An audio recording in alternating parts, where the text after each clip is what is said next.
ပြောဖြစ်ခဲ့တဲ့စကားတွေတခါတရံမှာကျွန်တော်တို့ရဲ့စိတ်နှလုံးအိမ်ထဲမှာလုံခြုံစွာတင်ဆက်ထားမိတဲ့စကားတွေရှိနေတတ်ပါတယ်။ကြောင်းမျိုးမျိုးကြောင့်အခြေအနေအချိန်ခါကြောင့်ဖွင့်ပြောလိုက်ရမှာဝင်လေးနှုတ်တွင်းနေမိတာကြောင့်စတဲ့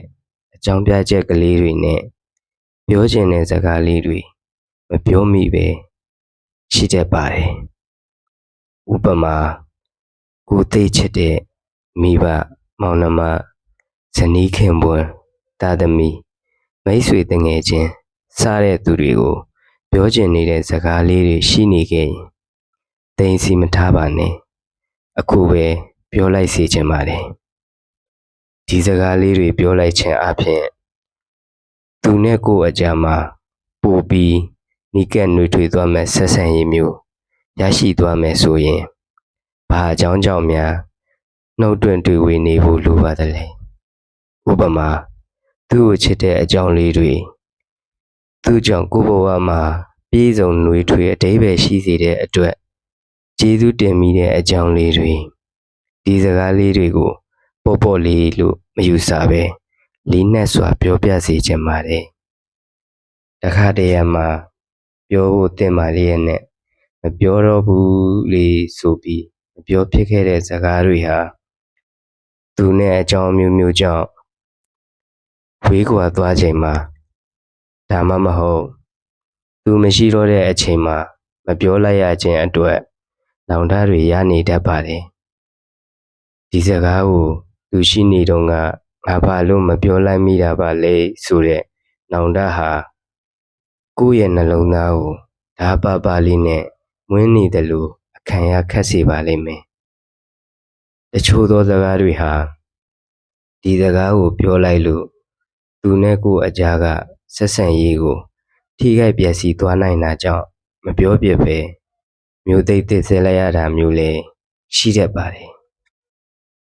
ဆက်ဆံရေးတစ်ခုကိုကယ်တင်လိုတဲ့စိတ်နဲ့ပြောတဲ့စကားကိုမပြောဘဲထားလိုက်တာကမှန်ကန်တယ်ဆိုပေမဲ့ဒီစကားကိုပြောချင်လျက်နဲ့မပြောရပဲကိုယ်စိတ်ကိုတစိမ့်စိမ့်ညှဉ်းပန်းနှိပ်စက်နေတဲ့စကားတွေဆိုရင်တော့တည်တည်ချာချာပြန်စဉ်းစားဖို့လိုပါတယ်အဲ့ဒီသူဟာကိုယ့်ဘဝအတွက်ဘယ်လောက်ထိအရေးပါတဲ့လူတစ်ယောက်လဲသူဟာကိုယ့်ရဲ့စိတ်နှလုံးကိုအချိန်ချင်းဒုက္ခပေးနေတဲ့သူလားကိုယ့်ရဲ့ဘဝကိုအစိတ်သင့်စေသူလား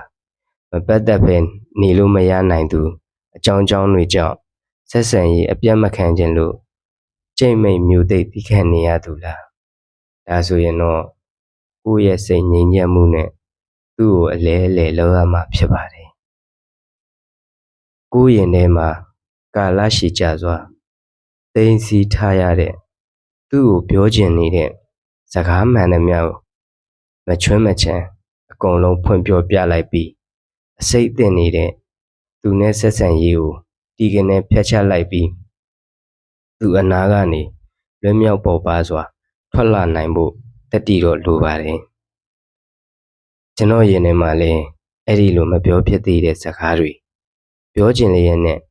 မျိုးသိပ်ဆဲထားရတဲ့စကားတွေတီကနေဖျက်တောက်ပြီးလွတ်လပ်ပေါ်ပါစွာလှည့်ထွက်ခဲ့ခြင်းတဲ့သူတွေရှိနေပါသေးတယ်ဆောင်စည်းထိမ့်သိမ့်ပေးရမယ့်အခြေအနေတွေကိုယ့်အပေါ်မှာတင်ရှိပူးခဲ့တဲ့ကျေးဇူးတရားတွေစတဲ့အကြောင်းတွေကြောင့်ဒီကနေဖြတ်ဖို့တတိမမွေးနိုင်သေးတာလည်းပါပါတယ်တစ်ချိန်မှာတော့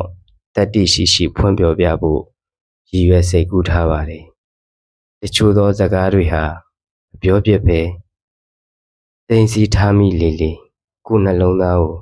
လေးလံမွန်းကျက်စေပြီးအစိတ်သင့်စေလေမှုဖြစ်ပါတယ်